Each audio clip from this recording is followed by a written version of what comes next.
What's going on, guys? Zuko back with another Dragonflight video. Hope you're all doing very well.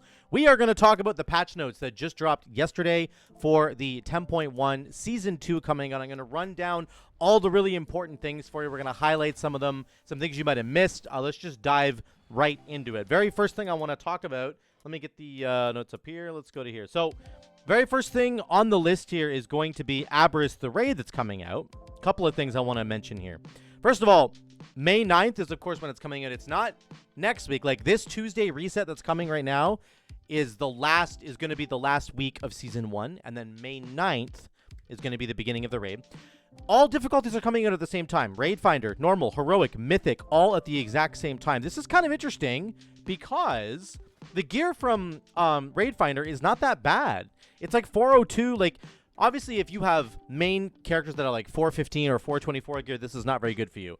But if you're running multiple characters and you might want to run your ults through the raid in the first week, you can run Raid Finder in the first week and get some gear on your ults maybe. Also, if they let us, if the first wing is the first 3 bosses, which I think it is, I can't tell on the PTR here, then there's a tier set piece up for grabs right here, which is only 405, but it's a new tier piece, which is going to be kind of crazy. Also, the very first boss has an extremely rare trinket. Somebody's trying to duel me. Go away, buddy. So that's really, like, it gives you main stat, it gives you secondary stat of crit, it gives you leech, and it gives you an active ability. It's insane. So this is going to be something people are going to want to find as well. And you can upgrade. The upgrade level is right there. So some cool stuff just from Raid Finder, which is going to be super cool. Obviously, if you want to do normal heroic, go do it. But I'm just saying there's value in potentially being able to do Raid Finder at week 1. Okay?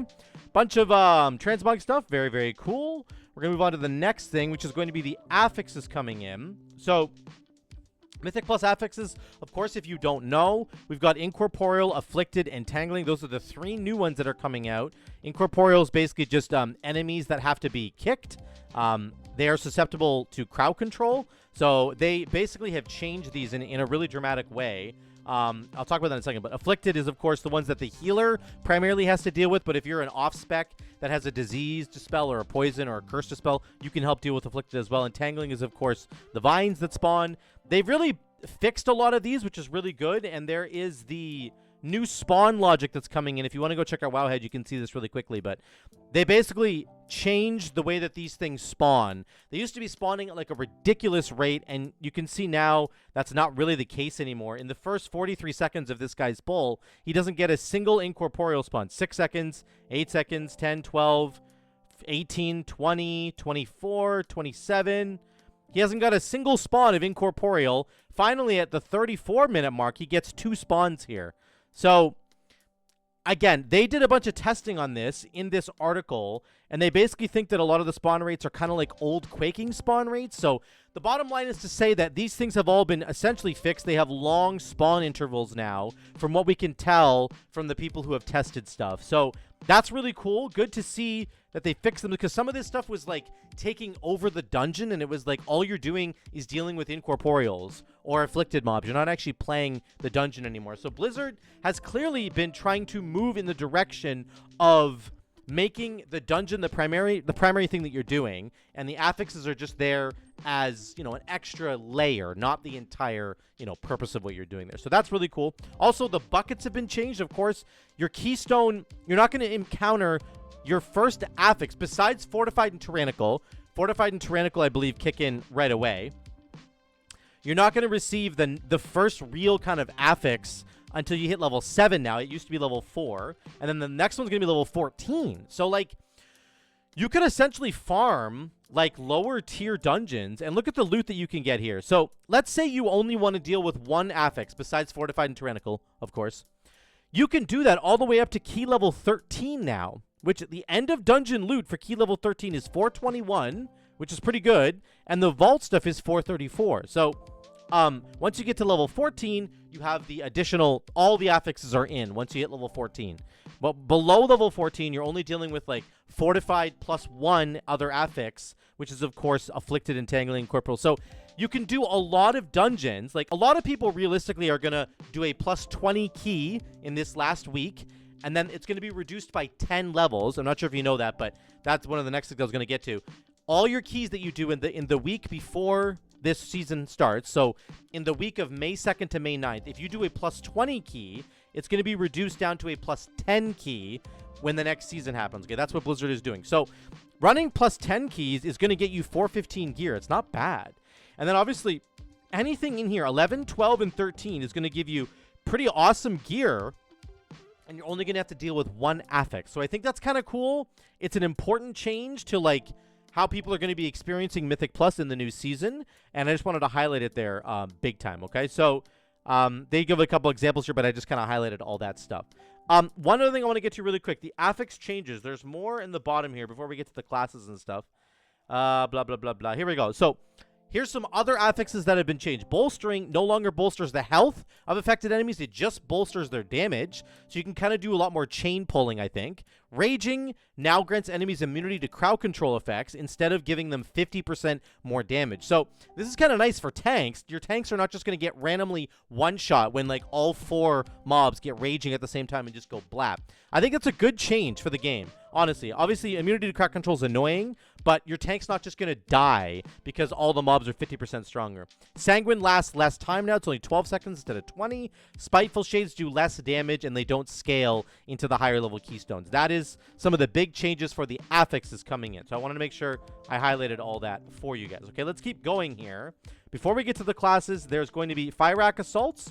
As far as I understand, these are just out in the open world. They don't really do much for you. If you're somebody who's focusing on Mythic Plus and raiding, you're probably going to ignore these for the most part, but they're a brand new outdoor zone activity to do. Very, very cool. There's different cosmetics to earn, and I think you can also get some of the new upgrade systems pieces, like the Flight Stones can certainly come from there, and I think some of the Shadow Flame crests can come from the Fyrakk Assault as well. So there is a point to doing them if you're interested in getting those new upgrade system things. I'll get to those in a second. So there you go. There's cross-faction guilds coming now. Very cool. I was thinking about this for all the people who are on my Discord server and all the people who watch my videos and they're on the Twitch streams.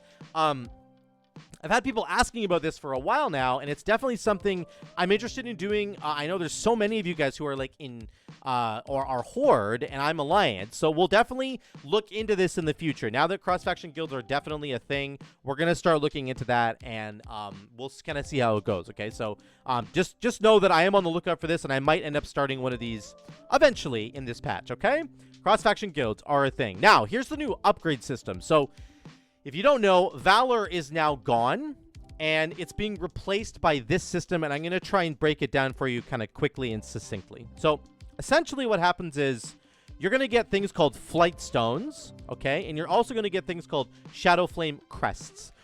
Flight Stones and Crests will drop from Mythic Plus and Raid and Outdoor Activity and World Bosses and all kinds of stuff, like the Fyrakk Assaults and World Bosses. It's going to drop all that stuff, okay? You can see right here in this picture, these are the Flight Stones, total of 105. So Flight Stones are much more plentiful.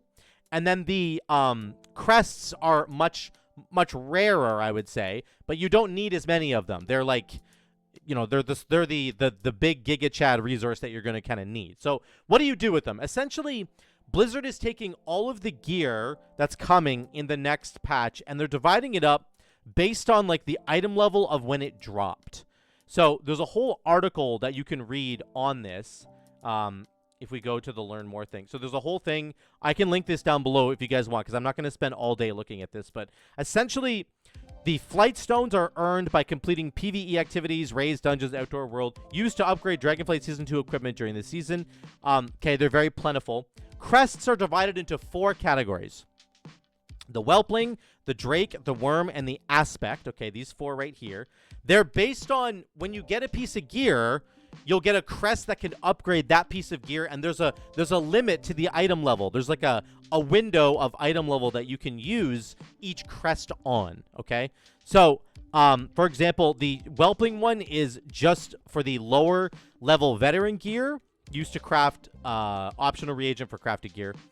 Earned from Aberrus, there you go, all that kind of stuff. The Drake one is used to craft higher level veteran gear, low level champion gear. What does that mean? Well, if we go back to the article here, you can see these have categories now. Here's Explorer's gear. This is like the very first tier that you're going to have, and it doesn't even look like you have to use crests on this stuff. Then you get probably 2 tiers later, you're going to get into this champion level gear. And you can see there's a range here, 415 to 437.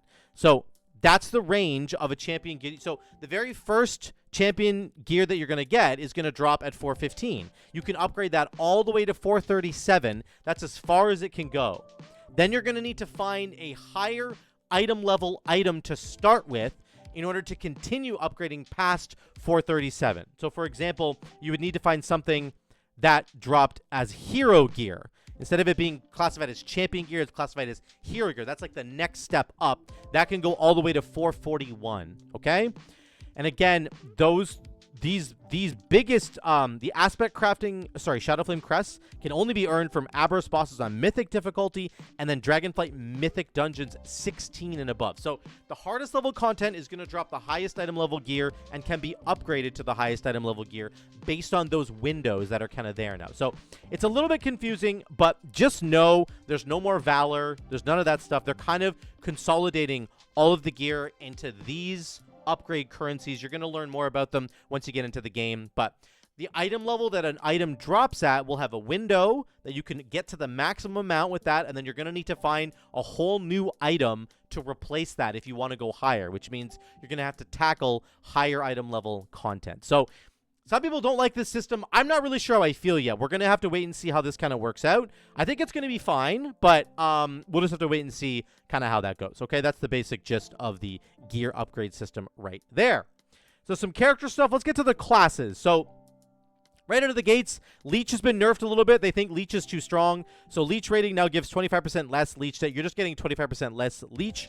Not a big deal. Just wanted to mention it. And then, of course, there's the 25% boost to player stamina and enemy damage. We talked about that in another video. It's essentially a nerf to healers, and it's not a big deal. I'm a healer main. I'm not really worried about this, but just know that that is coming into the game. Let's get to the specific classes. This is going to take maybe a little bit of time here, this section, so if you want to skip ahead to whichever class you're interested in, you can go ahead and do that. But I'm going to talk about the classes that I'm kind of most invested in. So if I don't cover your class here, just know you can go look this up on your own. All the classes are getting massive changes. Some of them are getting really massive changes. Some are not as big. So let's start with Feral Druid. The Balanced Druid stuff basically got completely reworked. I don't really know much about Balanced Druid, but as far as I understand, this is a change in the right direction. Feral Druid got a huge rework on Berserk. They completely redesigned it. And then they introduced this new talent called Thrashing Claws. And I covered this in my Feral Druid video. But essentially, you can do a build on Feral Druid now that just spams swipe. And your swipe will apply Thrash, which is one of your dots. Okay, it'll just apply it for free, which is really, really good. It means you don't have to spend any energy pressing Thrash. You can just spend your energy pressing swipe, and it will apply it for you. Very cool. And I think it will sort of create an easier build for Feral Druids. Maybe people who want to get into Feral Druid, and they're not very good at it yet. They're new players, or they just want an easier to execute build for Feral Druid. Less spinning plates to have to worry about. This could be kind of the build for you. Otherwise, Feral got buffed just across the board. Big damage buffs kind of all over the place. Let's move on to Devastation Evoker. I don't really know anything about Devastation Evoker. I don't play it. My understanding of these changes, which are massive, look at how long this is. These are all good changes from what I hear. A lot of people are very, very happy about these changes, and it's a good step in the right direction for Devastation Evoker. If you're a Devastation Evoker, let me know what you think about the big changes that have come in for your spec. I would love to hear from you guys down there. Let's go on to BM Hunter. Essentially, they're getting a bunch of buffs to Cobra Shot and talents that are interacting with Cobra Shot. Some of them have been redesigned. So Bloody Frenzy got redesigned. While Call the Wild is active, your pets have the Beast Cleave effect, and Cobra Shot applies Serpent Sting to any target that it hits. And then Aspect of the Wild now causes Cobra Shot to hit 2 additional targets instead of just 1.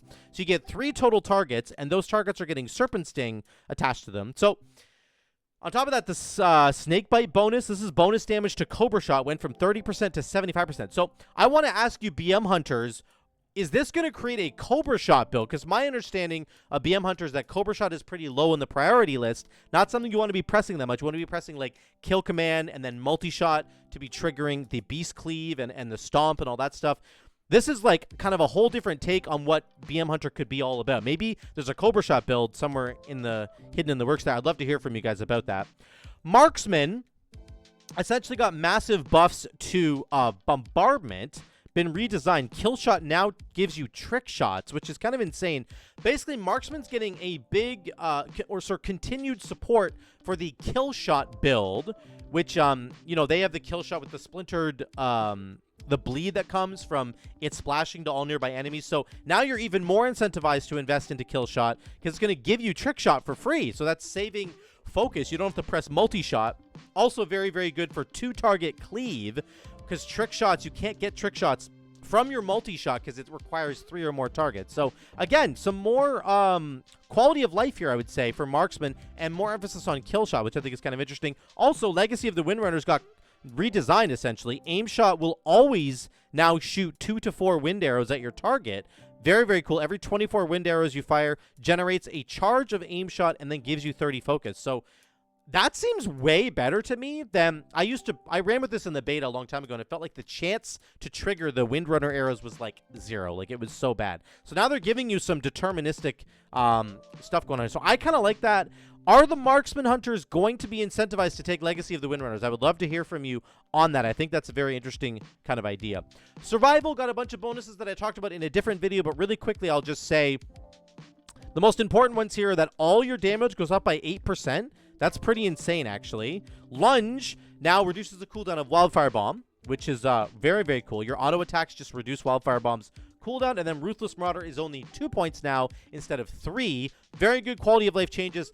I still think that Survival Hunter needs some big talent changes, and I hope they work on those during this patch. That would be really good. Mage essentially got buffed across the board. If you play any spec of Mage, it all got buffed. Big time. Big time stuff there. So Mage looking really good in 10.1. Let's get to Mistweaver Monk. Again, this is something I've been playing a lot recently. Really enjoy Mistweaver Monk. They essentially reworked Ancient Teachings, which is when you use your Feline Stomp or Essence Font, you start healing enemies for your Tiger Palm, Blackout Kick, and Rising Sun Kick damage. That will heal nearby allies. So let's see what it does now. The old version of this essentially said these abilities, the Blackout Kick, Tiger Palm Kick, Rising Sun Kick, healed 3 nearby injured allies for 150% of the damage dealt, but it wasn't split. So now it heals up to 5 nearby injured allies, and it's split evenly among them. So this is really interesting. It basically means if you have 4 allies that are at full health, and you have 1 ally that's at like 10%, all these on Death's Door, this will basically pump all the healing into that 1 ally and like full heal them, which is very good.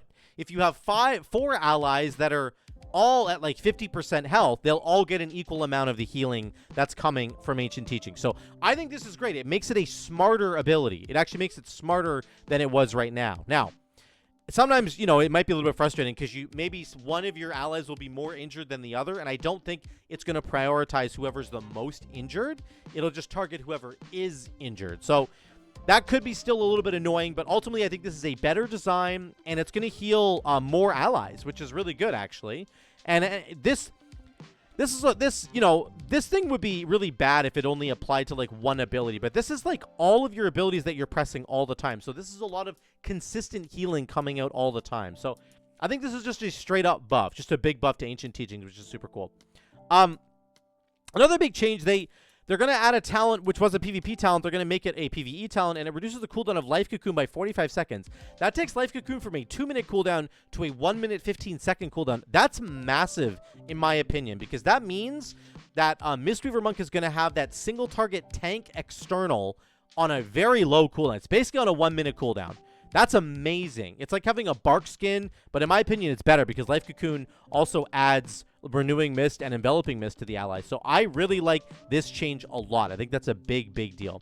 Okay, those are the big ones for Mistweaver. The other big one, was that Feline Stomp has its cooldown reduced by 10 seconds, which means you're basically always going to have Feline Stomp up when you need it. They wrote a little note here. Mistweavers rely heavily on Feline Stomp, which is very true now. If you don't have your Feline Stomp up, you're basically naked. So I'm glad they're doing this because it just means that you're always going to have it in every single situation, and you can be more aggressive with using it if you want to, which is nice. Okay, Paladin.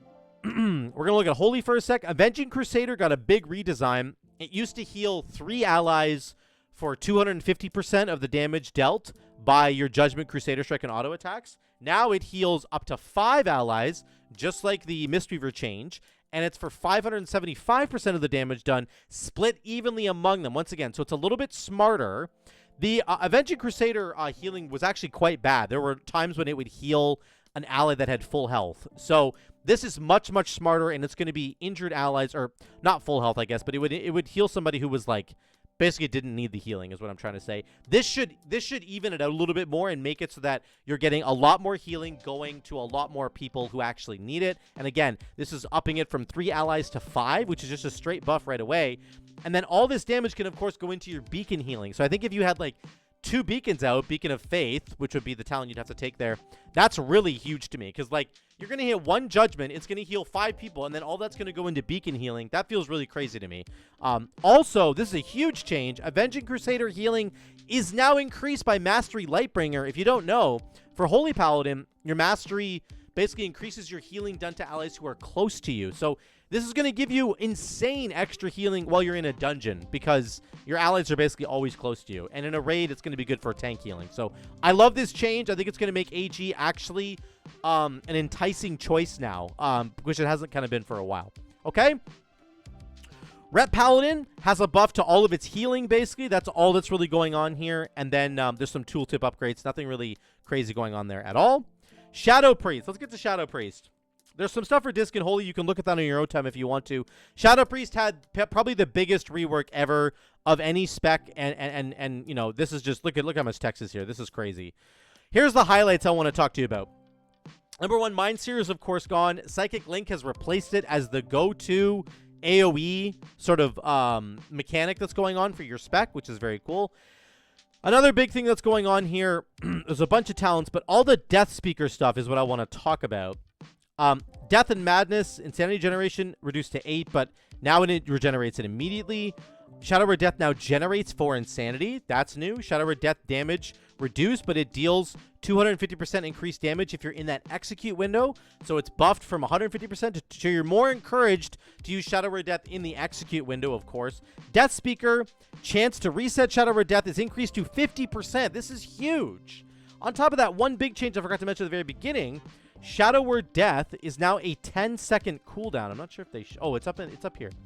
Shadow Word Death is now a 10-second cooldown. They cut it in half. So the Death Speaker build just got way better. Not to mention the chance to reset Shadow Word Death is up. So you're going to be casting Shadow Word Death like a lot now, and it's going to really buff the Death Speaker build, in my opinion. I think that's a really big deal. There's a bunch of... Death Speaker now also increases the maximum number of charges of Shadow Word Death by 1, which means if you get a proc and you're busy doing something else, you're not going to like waste a proc if you get 2 in a row. Because you can cast Shadow Word Death and have 0 charges left, and then you could get potentially 2 in a row from the Death Speaker proc chance. So really good quality of life for the Death Speaker build. I think it's amazing, and I think if you've never run it before, you should give it a shot. All the Idol of Cthulhu stuff also got buffed. Idol of Cthulhu can now trigger from Mind Spike and Void Torrent. Casting Void Torrent now always triggers Idol of Cthulhu. So that's a really big deal, I think. All the Cthulhu stuff basically got buffed in a big way. And the other big thing to talk about is that Mind Spike now triggers basically everything. Surge of Insanity now empowers your next Mind Flay or Mind Spike. Mental Decay can now also proc from Mind Spike. So you'll get an extension on your dots if you use Mind Spike. So just really, really good quality of life stuff coming in. I think Idol of Cthulhu is going to be big. I think Death Speaker is going to be huge. And there's a million other talent changes. You can go look at them, guys, if you want to. But really, really good stuff there. Let's move on to Shaman. As we've talked about over the last couple of days, the Deeply Rooted Elements changes has been changed, the proc rate. So it should activate more consistently for all specializations now. Basically, people were doing some tests on this, and they were basically saying if you get an Ascendance proc, then your chance of getting an Ascendance proc afterwards starts at 0 twice. So your next Storm Strike, for example, or Lava Burst would be like 0%, then 0%, then 1%, 2%, 3%. It starts climbing for every cast of the ability that you're doing. And then it can go all the way up. And they're basically saying that's what it seems like. It's not really 100% confirmed from Blizzard. This is what people have been testing, and this is what people believe to be the case. So basically that means you're going to have a more consistent proc rate on DRE, which is fantastic. You hate to have those droughts when you're getting no procs at all. So this is really, really good. Awesome change in general for all 3 specs. But in particular, I would say the physical build for Enhancement Shaman, that's a really big boost for them. Let's keep going to Enhancement. So, big buff here. Wind Fury weapon damage increased by 50%. That's kind of crazy. This change, I think, flew under the radar for a lot of people. I think that's a big deal. All ability damage up by 5%. Forceful Winds got nerfed a little bit, probably because Wind Fury damage is just doing 50% more, which is great. Static Accumulation, which is the Thorum's line of talents, now buffs buffs the damage of your Chain Lightning and Lightning Bolt on top of having a chance to refund it, which is really good. Increases the damage of Lightning Bolt Chain Lightning by 20%. Okay, Fire Nova is, of course, physical and fire now, so it scales off of both schools, which is very, very good. Maelstrom weapon, that's the healing stuff. Yeah, that's the main thing right there. These are all really good changes, and I think with the tier set bonus coming for Enhancement Shaman, we're going to see a shift to physical plus fire builds coming for Enhancement Shaman in 10.1. I think they're going to be the best. I think the Elementals build with Frost Shock has seen its last days, which is totally fine for me. I think that there's going to be a really great emphasis on physical and fire builds going forward. Warlock, I'm going to kind of skip over it. That's it for the classes for me. We just have one last thing that I want to get to, which is the raid loot changes, which are coming in. This is a really big deal. There's some a whole bunch of dungeon changes as well in here. I'm not going to go over those, but really, really good to see Blizzard changing all of those. Here's the last thing. Item and rewards. Great Vault raid slot rewards have been adjusted. Defeating a raid boss unlocks their loot table, and now also unlocks earlier raid boss loot tables for the Great Vault's total pool of items on that difficulty.